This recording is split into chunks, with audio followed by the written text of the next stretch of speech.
Okay, welcome back. So when we talk about addictive ingredients, I know sometimes it's depressing. Does this mean I can never eat bread or pasta or desserts again? That is not true. You still can eat those things. Here, I'm going to give you a few options for alternatives that would be better choices. So we're looking at bread. One of my favorite breads, which is a sprouted grain bread, is Ezekiel. You can find this in the grocery section, the freezer section of the grocery store. It's in a bright orange bag and it's sprouted grains. So even people that have gluten sensitivities will find that they can usually eat this bread. Sourdough would be the next alternative. Maybe you're out to eat and you want a sourdough sandwich or you want to make a panini at home. Sourdough would be a great second option. The gluten content is lower. The flour will have less of a reaction on blood sugars. Pasta options. A lot of pastas are now made with vegetables or with legumes. So zucchini would be the best one. This is where you actually take zucchini and you just maybe turn it into noodles. You just take your food peeler and just turn it into noodles. You can make it into skinny noodles, fat noodles, ribbons, all kinds of things, and then top it with your favorite pasta sauce. It wouldn't even matter if you used a white sauce or a cheese sauce because this would be very low carbohydrate.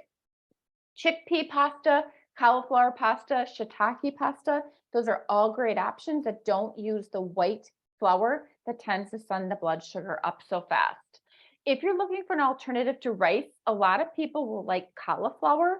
Some people even use cauliflower and mash it and use it as a substitute for potatoes. It's not that you can't have potatoes. Potatoes are real foods. But when you have potatoes, because it's a high carbohydrate food, you just want to keep the fat low at that meal. Sugar substitutes, a couple of my favorites would be stevia, which is actually grows in a green leaf. I grow this on my tower garden at home, and it's a green leaf. So I just take it and I just tear it into shreds, just kind of break it up a little bit and throw it into tea, like a big pitcher of iced tea. Ideally, your stevia would be minimally processed and still maybe in its green form.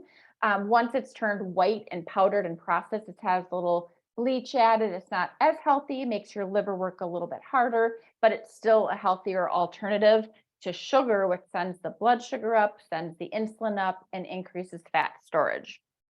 So these two would be my favorite, stevia or monk fruit. Erythritol and xylitol are two sugar alcohols, which will not raise blood sugar and they're 0 calorie, but they could cause GI upset for some sensitive people.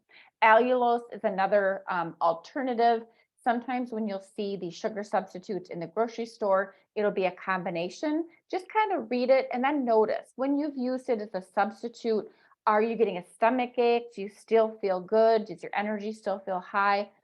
Notice how it makes you feel, which is true of any food you eat as you're deciding the best ultimate diet for you.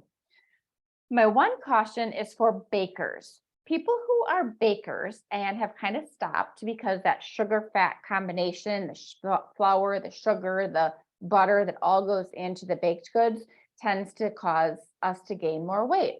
So a lot of my bakers, I have said, just maybe take a break from baking, take your identity away from that of a baker.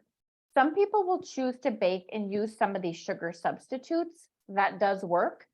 But the problem is when you have something that is sweet, even if it's an artificial sweetener, and you have the fat, it will cause your brain to make you want to eat more food than you normally would.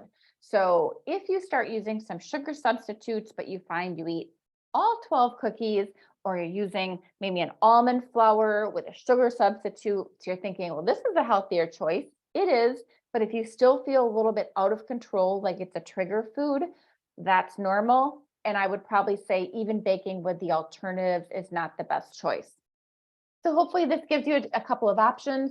As far as beverages, if you want something kind of sweet and an alternative to coffee or plain tea, True Lemon makes a lemonade, which uses stevia as its sugar sweetener. You see that? True, yeah.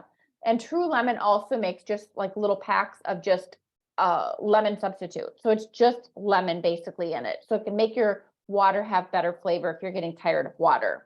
I also like the Zinger teas from Celestial Seasoning. This is a tangerine orange. The red zinger is the classic. There's also a lemon zinger. It's amazing. If you take just a couple of those tea bags, you could put it in a whole gallon of water. It flavors it. It has the essence of flavoring, although they've done it mostly with plants and flowers. So this has hibiscus, rose hips, lemongrass, peppermint, orange peel, licorice, lemon verbena, and wild cherry bark. It's amazing. So just want to give you a couple alternatives if you're craving something that's kind of sweet or has more flavor than just plain water. Okay, we'll see you on the next one.